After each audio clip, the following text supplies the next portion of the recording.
Wassalamu ala sayyidina Muhammadin asyrafil mursalin wa ala alihi wa sahbihi ajma'in. Subhanaka la ilma lana illa ma 'allamtana innaka antal alimul hakim. Wa tub 'alaina innaka antat tawwabur rahim wa taqabbal minna innaka antas samiul alim. Qala rabbi shrah li sadri wa yassir li amri wa hlul 'uqdatam min lisani yafqahu qawli.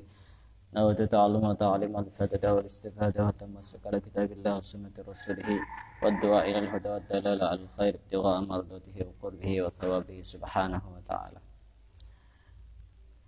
Qala al-musannif rahimahullah ta'ala wa nafa'ana bihi wa bi'ulumihi wa amaddana bi asrarihi wa anwarihi wa nafahatihi fid dini wa dunya wal akhirah.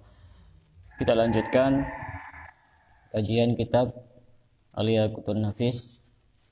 Kita sekarang sudah sampai di bab tayamum. Apa itu tayamum? Bersuci dengan wudu. At-tayammumu lughatan al-qasdu.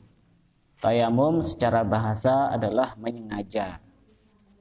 Wa syar'an, sedangkan menurut istilah syara' atau secara syariatnya, isalut turabi ilal wajhi wal yadaini biniyatin makhsusatin. Yang dinamakan tayamum adalah menyampaikan debu sampai ke wajah dan kedua tangan dengan niat tertentu. Itu namanya tayamum. Langsung, itu kan cuma sekedar definisi. Pengertian. Asbabut tayamum, sebab-sebab diperbolehkannya orang tayamum. Apa saja sebab-sebab diperbolehkannya orang tayamum? Di sini ada 7 sebab orang diperbolehkannya untuk melakukan tayamum. Ada 7 sebab-sebab orang diperbolehkannya melakukan tayamum. Ada yang sudah pernah tayamum di sini? Belum? Belum pernah ya? Yang pertama, faqdun, tidak ada air. Tidak ada air ini artinya tidak ada air secara nyata. Tidak ada air. Tidak ada air ini tidak adanya air, apa tidak ada di rumah atau tidak ada di rumahnya tetangga atau bagaimana? Ketika tidak ada air, ini yang perlu diperhatikan bahwa yang pertama kali harus dilakukan wajib mencari dulu. Ketika tidak ada air, wajib mencari. Sampai batas mana? Sampai batas ila haddil ghaus. Haddil ghaus itu batas minta tolong. Minta tolong itu sekiranya kita teriak dengan suara kencang itu masih bisa didengar. Kira-kira di sini ukurannya salasu mi'ati dhira. Kira-kira 300 meter. Kita harus mencari 300 meter ke depan, 300 meter ke belakang, 300 meter ke kanan, 300 meter ke kiri. Jika tidak ada air, harus cari dulu sampai batas itu. Harus cari dulu sampai batas itu. Jadi misalnya di rumahnya tidak ada air, jangan kemudian langsung tayamum, tidak boleh. Harus cari dulu ke kanan, ke kiri, ke depan, ke belakang. Harus cari dulu. Ketika sudah 300 meter tidak menemukan air, maka pada saat itu boleh untuk tayamum. Jadi jangan langsung tayamum, petnya mati, listrik padam, kemudian di rumahnya tidak ada air, cari dulu di kanan kirinya. Wudhu itu sebenarnya kan tidak butuh air banyak. Kira-kira 1 botol itu mungkin bisa cukup. 1 botol itu untuk wudhu bisa cukup. Itu harus mencari haddul ghaus. Haddul ghaus itu sekiranya orang teriak-teriak itu masih kedengaran. Itu orang minta tolong. Dan ketika misalnya kita meyakini bahwa ada air yang sangat jauh, misalnya sampai 1 mil, 1,5 mil, itu kira-kira ukurannya 3 kilo. Ketika ada dugaan yang sangat kuat, jarak 3 kilo itu ada air, maka kita tetap wajib mencari. Dugaan yang sangat kuat. Tapi yang tadi itu, mau dugaan kuat, mau tidak dugaan kuat, harus cari dulu. 300 meter tadi itu ya. Itu namanya haddul ghaus, batas minta tolong. Kalau yang 3 kilo itu haddul qurbi, batas dekat. Dekat di sini jangan diartikan dekat menurut kita sendiri. Ada istilah dekat dalam istilah fikih. Yang itu kira-kira jaraknya 3 kilo. 3 kilo dalam hal orang mencari air. Dalam hal orang mencari air. Beda dengan istilah orang dalam perjalanan 2 marhalah. Itu paling sedikit kan 2 marhalah. Kira-kira 83 kilometer. Itu baru boleh dia sholat jamak atau qashar. Jadi perjalanan dari sini misalkan ke Bungatan misalnya, tidak bisa jamak. Sini ke Surabaya, ya sudah cukup. Itu harus mencari. Jika memang kita yakin jarak 3 kilo itu ada air, maka kita harus mencari sampai sana. Jika kita yakin, mungkin karena ada informasi, apalagi sekarang ada medsos, ada Facebook, ada WA, ada Instagram, maka dengan informasi-informasi seperti itu, kemudian kita yakin di sana ada air, walaupun di rumah kita tidak ada air, maka kita harus mencari dulu. Ketika di sana ternyata memang kenyataannya tidak ada, baru kita boleh untuk tayamum. Selebihnya itu lebih dari 3 kilo, misalkan di area kita ini tidak ada air dan 300 meter ke depan, ke belakang, ke kanan, ke kiri ini tidak ada air juga sama. Dan kita tidak punya informasi bahwa antara jarak sini sampai 3 kilo ke depan itu tidak ada air juga. Ya sudah, kita tidak wajib untuk wudu. Kita wajib tayamum. Jadi kalau lebih dari 3 kilo, walaupun di sana ada banyak air melimpah ruah, boleh kita untuk tayamum. Boleh. Kalaupun kita wudu dan kita tidak merasa keberatan, ya tidak apa-apa wudu. Seandainya sengaja pun kita tayamum, tapi itu adanya air hanya sekitar jarak 3 kilo lebih, maka kita boleh untuk tayamum. Agak jelimet soalnya. Jadi pertama kali yang harus dilakukan ketika di dalam rumah kita tidak ada air, yang pertama kali dilakukan harus mencari dulu. Ukurannya bukan di rumahnya. Harus cari dulu kira-kira jarak 300 meter. Ya, kira-kira jarak 300 meter. Kalau sudah mencari ternyata tidak ada, boleh untuk tayamum. Apa bedanya yang 300 meter dengan 3 kilometer? Yang 3 kilometer itu ketika kita punya dugaan yang sangat kuat, baru kita mencari. Kalau tidak punya dugaan yang sangat kuat, ya tidak usah cari, tidak apa-apa. Tidak usah cari, tidak apa-apa. Kita cukup di rumah. Tapi kalau lebih dari 3 kilometer, kira-kira kalau di sini 3 kilo itu arah ke utara sampai mana? Kalau misalkan sampai pesisir, sampai laut situ, nyampe enggak? Kurang ya? Kalau ke arah timur kira-kira sampai mana?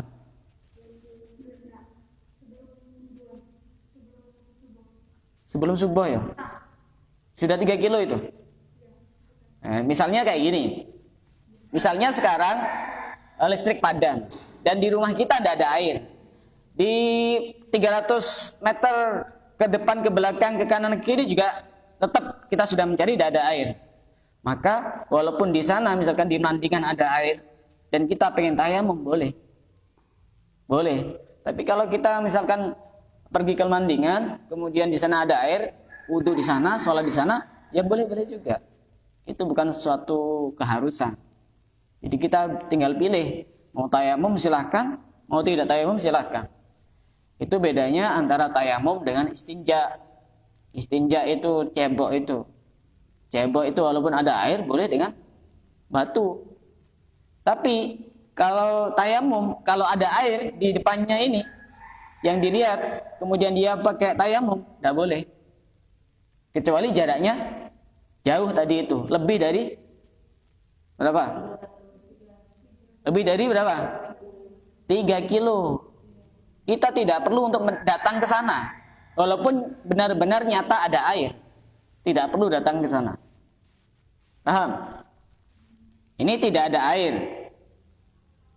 Coba ada yang bisa menyimpulkan sedikit yang tidak ada air. Yang pertama kali harus dilakukan apa? Mencari dulu. Sampai mana? sampai 300 meter. Kalau sudah mencari tidak ada, boleh tayamum. Atau kita punya dugaan yang sangat kuat, jarak berapa? 3 kilo. Maka kita harus tetap mencari sampai situ. Mencari sampai situ. Kalau misalkan benar-benar ketemu, ya kita wudu dengan air. Kalau misalkan tidak ketemu, ya tetap tayamum. Terus yang terakhir, melebihi 3 km, maka boleh tayamum walaupun ada air, boleh. Jadi jangan di pondok tidak ada air pas tayamum. Tayamumnya pakai bedak, tak sah. Itu bukan tayamum itu. Itu bersolek dandan itu namanya. Nah, boleh. Nanti ada syaratnya sendiri nanti. Nanti ada pembahasan khusus syurutut tayamum. Syarat-syarat tayamum itu debunya kayak apa, nanti akan ada pembahasan khusus. Sekarang yang dibahas baru sebab-sebab diperbolehkannya tayamum. Itu yang pertama, tidak ada air. Yang dengan diperinci tadi itu. Yang kedua, takut. Takut yang bagaimana? Takut misalnya di rumahnya tidak ada air memang. Kemudian ada air dalam jarak yang cukup dekat, tapi di sana ada bahaya.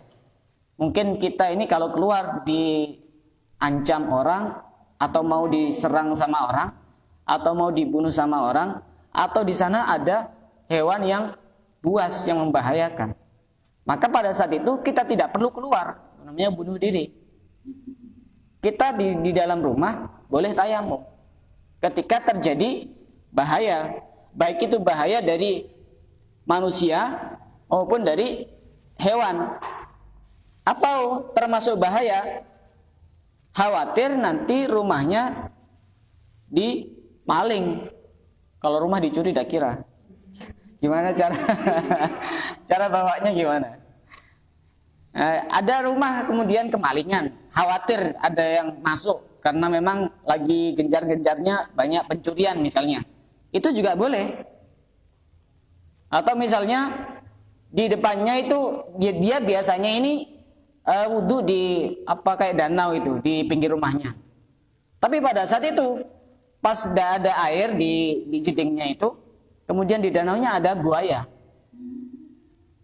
Boleh apa tidak boleh tayamum? Boleh. Karena takut dimakan buaya. Iya. Tapi ada satu buaya yang tidak boleh dijadikan alasan. Buaya darat.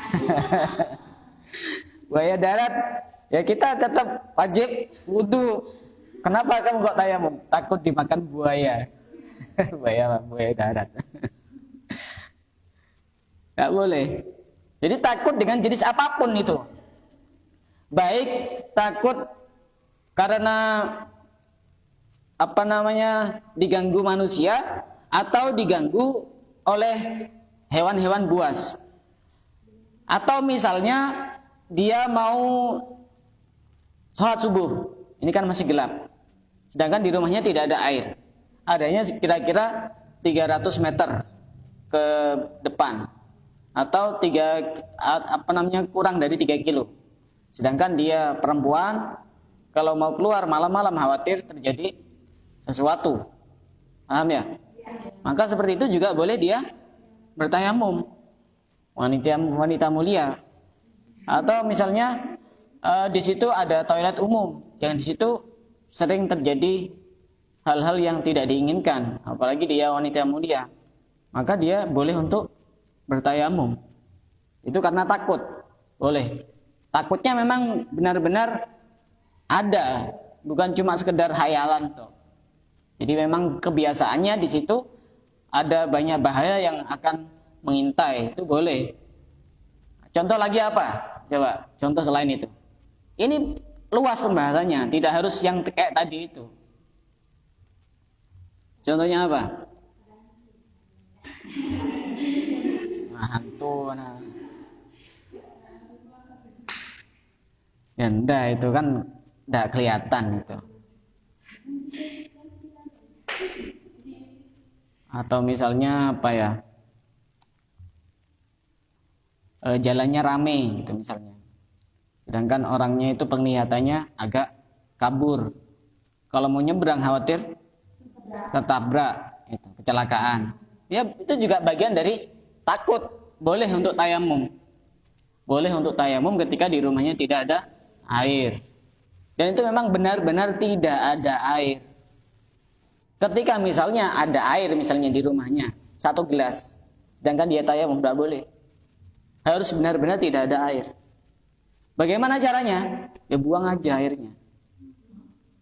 Kan sudah benar-benar tidak ada air. Harus benar-benar tidak ada air. Ya, nanti ada pembahasannya itu. Ya, silakan. Belum juga pertanyaan sudah tanya. Ya, silakan. Seandainya apa? Kan kalau nyari 300 meter atau 3 kilometer. Iya. Kalau seandainya pas nyari itu bukan sholatnya itu tidak ada, seandainya dari maghrib ke isya, nggak bisa sholat maghrib, udah keluar. Ya tayamum. Kalau nanti waktunya habis buat nyari itu, ya bisa tayamum. Yang penting kalau 300 meter itu dugaan kuat atau dugaan lemah itu tetap wajib mencari. Tapi yang 3 kilo kita ada dugaan kuat. Kalau tidak ada dugaan kuat, tidak usah cari. Yang 3 kilo itu. Lebih dari 3 kilo walaupun ada dugaan kuat, tidak perlu.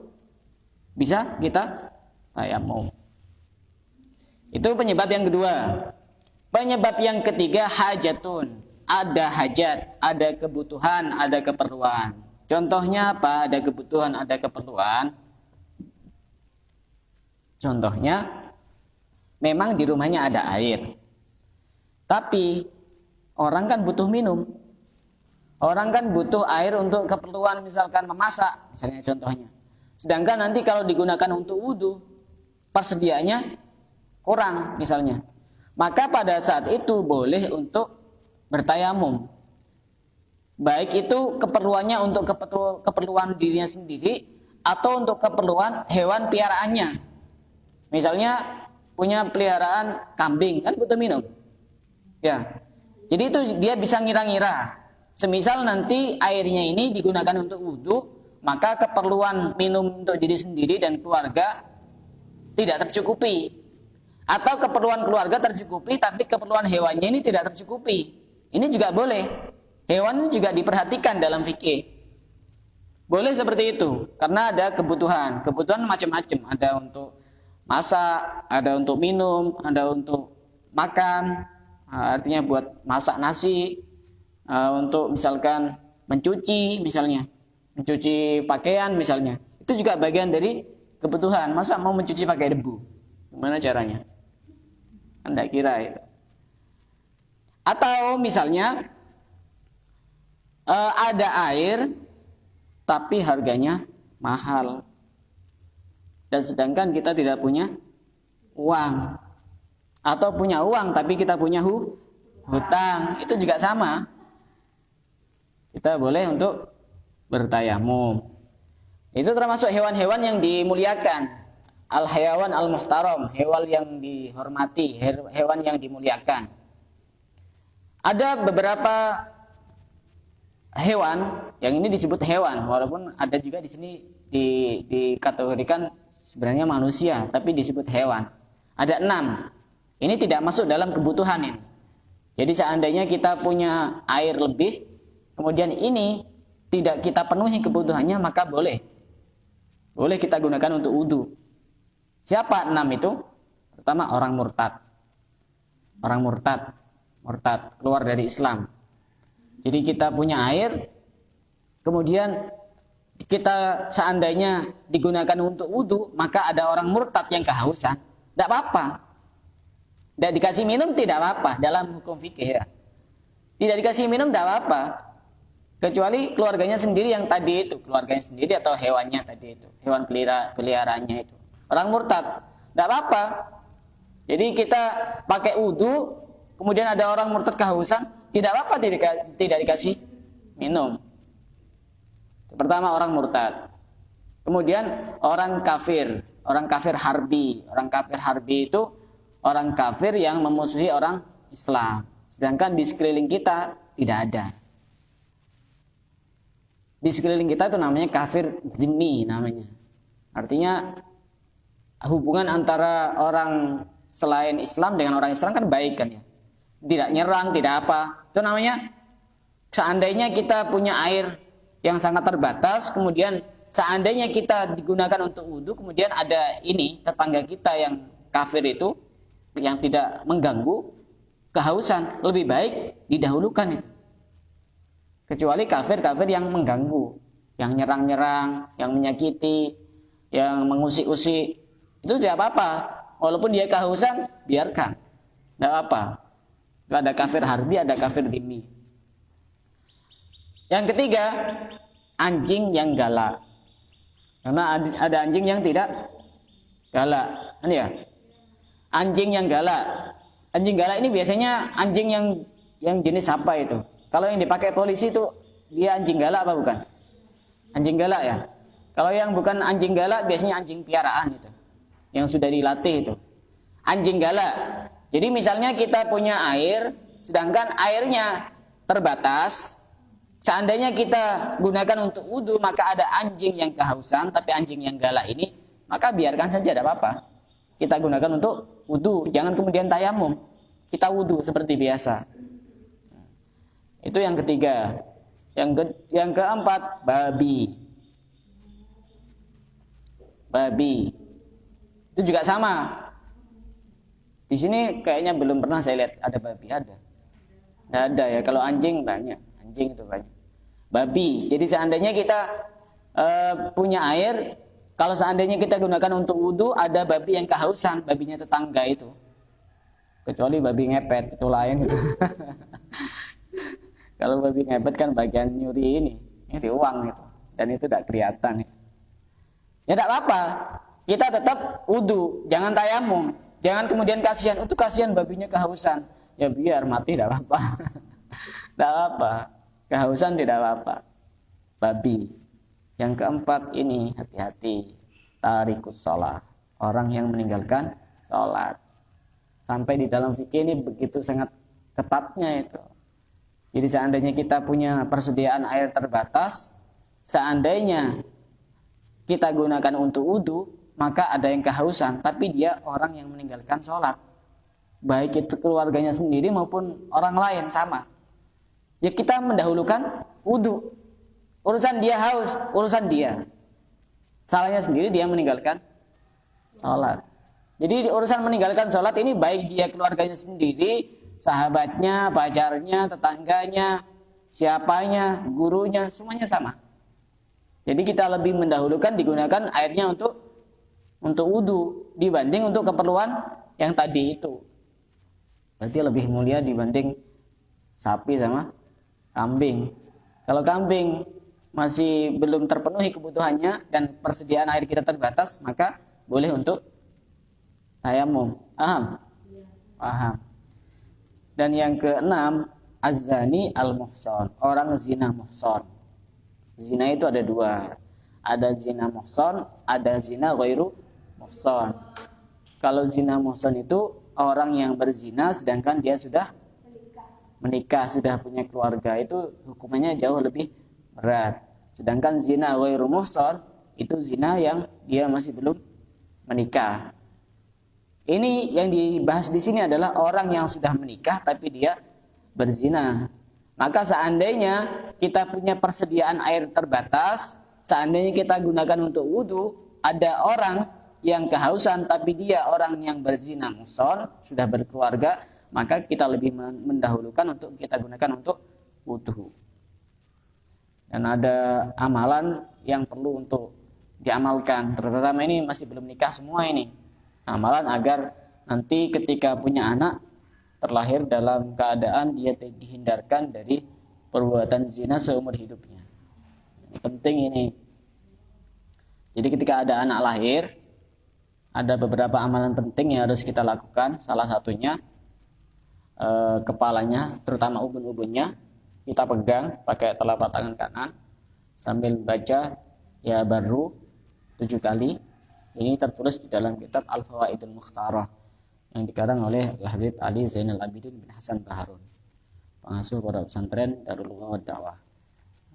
Dipegang ubun-ubunnya, kemudian kita baca ya baru, ya baru 7 kali. Kemudian setelah itu kita membaca ya syahidu 7 kali. Itu insya Allah nanti anaknya diberkahi oleh Allah. Kalau agar anaknya terhindar dari perbuatan zina seumur hidupnya, dibacakan surat Al-Qadar 3 kali ketika masih kecil. Apa surat Al-Qadar? Inna anzalnahu fi lailatul qadar wa ma adraka ma lailatul qadar. Lailatul qadri khairum min alfi syahrin tanazzalul malaikatu warruhu fiha bi'idni rabbihim min kulli amr salamun hiya hatta matla'il fajr. 3 kali, bukan 30 kali. 3 kali. 3 kali. Karena zaman sekarang sudah banyak pergaulan-pergaulan yang tidak sehat, sehingga kita harus membentengi betul, melindungi anak-anak kita agar tidak terjatuh ke dalam perzinaan. Itu perlu untuk dicatat itu, terutama kalau sudah nikah, itu nanti butuh ditempel di kamarnya itu biar tidak lupa. Dan juga kalau sudah punya anak itu yang bagus itu urusan nama, minta nama kepada orang yang soleh, itu lebih bagus. Jangan cari di Google nama-nama Islami yang modern. Ya mungkin bisa jadi namanya bagus, tapi keberkahannya mungkin tidak ada. Anak saya pun tuh saya mintakan kepada orang soleh semua. Walaupun saya sendiri bisa buat nama, sangat bisa. Urusan yang tidak sulit itu buat nama. Anak saya yang pertama itu saya mintakan ke Habib Salim bin Abdullah bin Umar Asyatiri. Jadi lahirnya memang di sini, di Kraksan. Cuma saya kan masih banyak punya teman di sana, di Yaman itu. Jadi waktu lahir, saya waktu itu masih belum ada WA, saya SMS tahun berapa itu masih belum ada WA. Saya SMS ke teman saya, suruh mintakan ulama yang ada di sana. Hanya dimintakan ke Habib Salim Asyatiri, dikasih nama Al-Fatih. Dan itu Allah alam ya, beliau itu kayaknya tahu pada saat hamil itu istri saya suka baca surat Al-Fatah, Inna fatahna laka fatham mubina. Kok tiba-tiba Habib Salim ini ngasih nama Al-Fatih, tahu dari mana itu? Kasyaf mungkin ya. Yang kedua, pada saat lahir saya juga ini minta tolong ke teman saya yang ada di sana, suruh mintakan ke salah seorang ulama yang di sana yang memungkinkan untuk dimintai. Awalnya mau minta ke Habib Umar bin Hafid, cuma pada saat itu beliau sedang haji, jadi tidak bisa. Ini dimintakan kepada ulama yang lain. Kalau anak saya yang kedua ini dari 2 Habib di sana. Satu Habib Musa Kadim Asgaf, yang kedua Habib Abdullah Baharun, guru saya sendiri, rektor saya sendiri. Dari Habib Abdullah Baharun ini dikasih nama Muhammad. Kemudian dari Habib Musa Kadim Asgaf ini dikasih nama Hasan Al-Anwar. Jadi tak gabung, Muhammad Hasan Al-Anwar. Ini dari orang soleh semua. Bisa jadi misalnya kita bisa buat nama yang sama, tapi bisa jadi pengaruhnya tidak sama. Minimal ada ikatan batin antara orang yang dikasih nama dengan orang yang beri nama. Ikatan yang sangat kuat. Jadi besok itu nanti saya akan punya alasan di hari kiamat itu. Ketika misalnya mau disiksa, ya Allah ini yang ngasih nama ini orang-orang soleh ini, kekasih-kekasihmu ini, masa mau disiksa? Ya gitu. Itu penting itu. Minta nama kepada orang soleh, jangan buat sendiri. Ya boleh-boleh saja buat sendiri, tapi lebih afdalnya minta kepada orang soleh. Banyak cerita-cerita para sahabat yang ketika minta nama kepada Rasulullah, anaknya hebat-hebat semua. Hebat-hebat semua. Dan di samping itu setelah minta nama kepada orang soleh, ketika ada orang soleh kita ketemu secara langsung, kita minta tahnik namanya. Tahnik itu jadi orang soleh itu makan kurma sampai lembut, setelah itu diambil itu kurmanya itu kemudian dioles-oleskan ke giginya itu, ke langit-langit dan di situ. Biar apa? Biar ada bekas orang soleh yang tersambung dengan anak itu.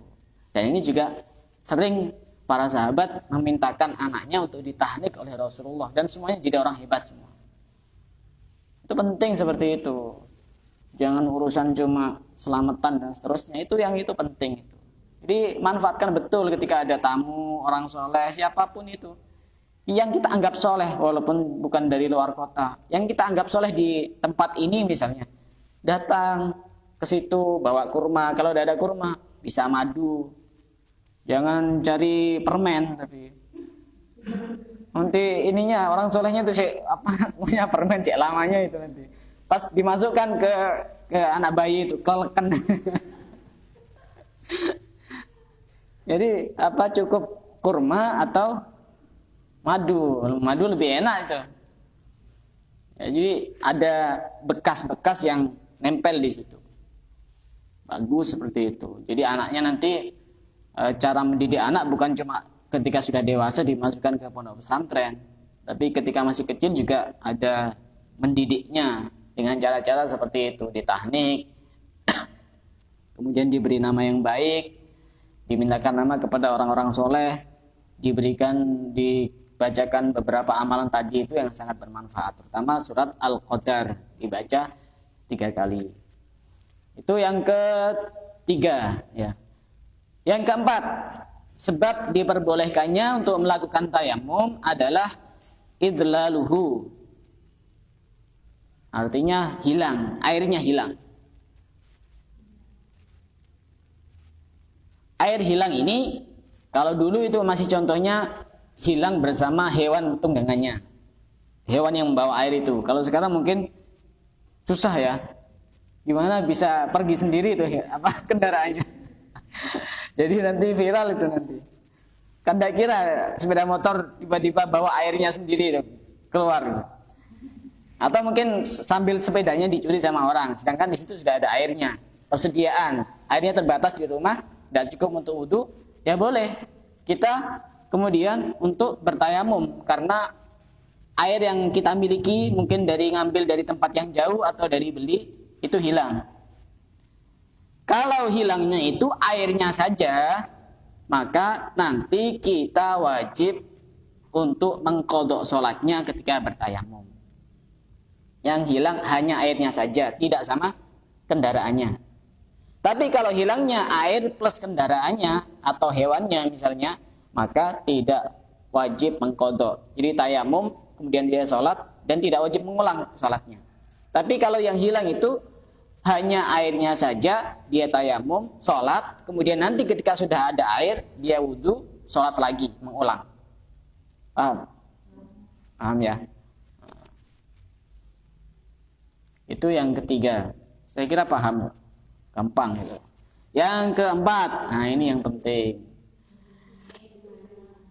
Yang keempat, penyebab yang memperbolehkan seseorang untuk tayamum adalah maradun yasyukku, sakit yang tidak memungkinkan dia terkena air.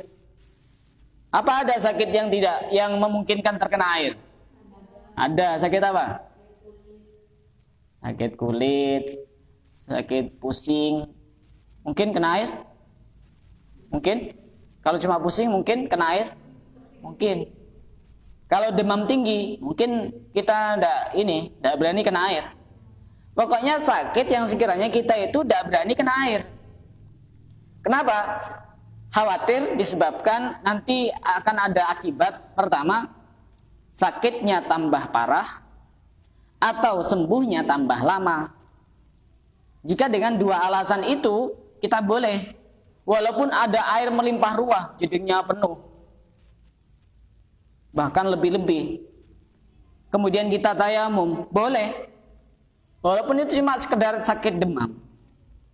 Demam kemudian kita kata dokter, ini tidak boleh kena air. Kalau kena air nanti tambah parah atau tambah lama sembuhnya. Boleh kita tayamum. Atau misalnya dia memang agak anti terkena air. Malam-malam musim dingin misalnya. Kemudian dia mau wudu, ya boleh bertayamum. Boleh. Ketika memang sakitnya menyebabkan dia untuk tidak terkena air. Kecuali sakit panu, ya wajib wudu dia. Sakit panu, apalagi sakit rindu, tetap wajib. Itu kan sakit itu namanya. Sakit yang tidak kelihatan itu. Dan kita bisa mengira-ngira sendiri. Jadi urusan apakah boleh terkena air atau tidak itu bisa jadi saran dokter, bisa dari saran dokter atau dari kebiasaan. Biasanya kalau sakit seperti ini kemudian kena air, ini biasanya tambah parah atau lama sembuhnya. Tidak harus dengan alasan biasanya kalau terkena air akan mati, tidak harus seperti itu. Bisa karena alasan kalau terkena air tambah parah sakitnya atau ketika terkena air tambah lama sembuhnya. Boleh. Sakit demam atau sakit apa lagi? Campak. Semacam ini koreng. Hah? Semacam luka bukan? Oh, cacar. Oh, campak ya. Ya, yang penting kita tahu bahwa itu memang tidak boleh terkena air. Jadi selama masih boleh terkena air, kita tidak boleh untuk bertayamum, tidak boleh untuk bertayamum.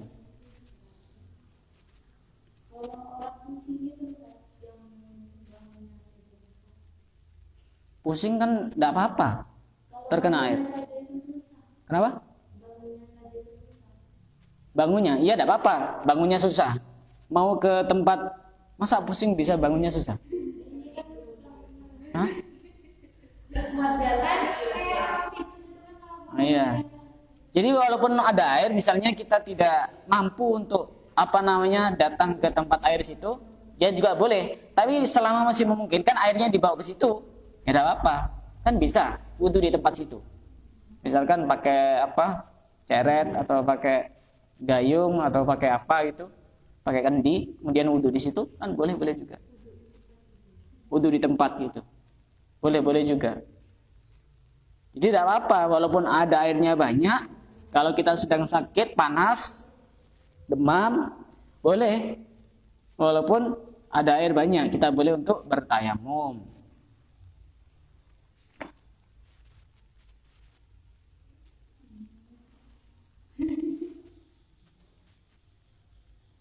Dan ketika sakit, kemudian kita bertayamum, maka tidak perlu untuk mengulang sholat.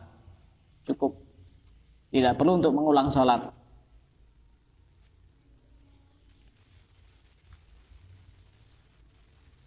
Tapi ketika alasannya bertayamum itu karena memang benar-benar tidak ada air, kemudian kita tayamum, maka nanti ketika sudah ada air kita wudu, kemudian wajib mengulang sholat.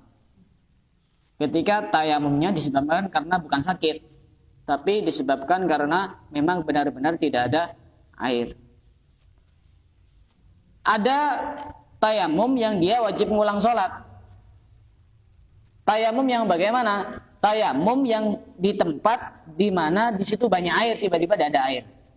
Misalkan di sini kan banyak air, tiba-tiba tidak ada air, maka kemudian dia boleh tayamum. Setelah tayamum nanti kalau sudah ada air, dia wajib wudu dan mengulang sholat yang dilakukan dengan tayamum itu. Wajib mengulang sholat yang dilakukan dengan tayamum. Jadi sebenarnya ini penyebab tayamum kalau disimpulkan, dikerucutkan cuma ada satu sebenarnya. Saya lanjutkan dulu yang kedua. Masih berapa? 4 ya? Masih 5 ya? 5. Yang ketiga adalah tayamum bagi orang yang ada perbannya. Ini nanti ada pembahasan khusus. Ini cuma sekilas saja. Nanti ada pembahasan yang cukup panjang terkait perban. Ada perbannya atau ada lukanya. Pas 7. Ada perbannya atau ada lukanya. Dan tidak boleh terkena air lukanya. Karena ada luka yang boleh terkena air. Luka-luka biasa kadang ya tidak apa-apa terkena air. Kecuali luka yang tak berdarah, itu wajib berwudu, tidak boleh tayamum. Jadi kalau dikerucutkan itu sebenarnya penyebab tayamum itu cuma ada satu. Tidak ada air. Tidak ada air itu bermakna tidak ada air yang sesungguhnya. Memang benar-benar tidak ada air. Atau ada air tapi seakan-akan tidak ada air. Kenapa? Karena dia tidak boleh untuk menggunakan air. Disebabkan karena macam-macam tadi itu. Ada karena sakit, ada karena luka, ada karena ada perban dan seterusnya. Jadi sebenarnya kalau dikerucutkan biar mudah untuk dihafalkan, yang menjadi penyebab orang boleh untuk tayamum adalah tidak ada air, baik secara nyata maupun secara tidak nyata. Artinya di situ memang ada air tapi seakan-akan tidak ada air karena kita tidak menggunakan air itu. Itu termasuk perkara-perkara atau sebab-sebab yang memperbolehkan orang untuk melakukan tayamum. Nanti akan ada pembahasan khusus terkait dengan orang yang di tubuhnya ada luka atau ada perban. Nanti ada pembahasan yang cukup panjang, nanti ada pembahasan tersendiri, tidak saya jadikan satu sekarang. Jadi nanti akan ada pembahasan perbannya itu nanti di anggota wudu atau bukan, di anggota tayamum atau bukan. Kalau tidak di anggota wudu juga tidak di anggota tayamum, sudah jelas jawabannya. Wajib berwudu. Jadi misalnya ada luka di sini di punggung. Nih. Masuk anggota tayamum apa bukan? Bukan. Anggota wudu atau bukan? Bukan. Kalau selain anggota tayamum dan selain anggota wudu, tidak usah dibahas. Wajib wudu. Atau lukanya di sini misalnya. Sedangkan batasan wudu kan cuma sampai sini. Nah, jadi tetap wajib wudu. Tidak boleh tayamum karena lukanya tidak di area anggota wudu atau anggota tayamum. Nanti akan ada pembahasan secara terperinci. Kalau anggota wudunya bagaimana? Karena anggota wudu dengan tayamum kan tidak sama. Anggota tayamum cuma mana? Wajah sama tangan. Sedangkan anggota wudu wajah, tangan, sebagian kepala sama kaki. Nanti pembahasannya tidak sama. Insya Allah akan kita bahas mungkin besok hari apa? Selasa ya, masih fikih. Kita akan bahas besok atau pertemuan yang berikutnya. Dari sini ada yang mau tanya silakan.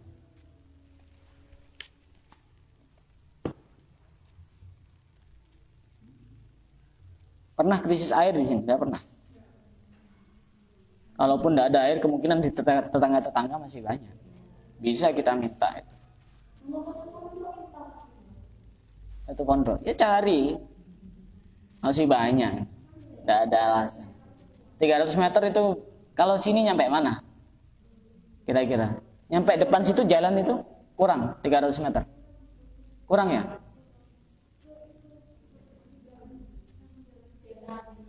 Kalau dari sini ke jalan raya terlalu lebih. Kira-kira 300 meter. Oh ya, jauh. Apalagi ke depan, ke belakang, ke kanan, ke kiri. Masa tidak ada yang punya air? Insya Allah ada itu. Jadi tidak boleh tayamum, apalagi tayamumnya pakai bedah, tidak sah. Tayamum harus pakai debu. Ada debu-debu yang khusus nanti akan dijelaskan pada bab berikutnya. Wallahu a'lam bishawab.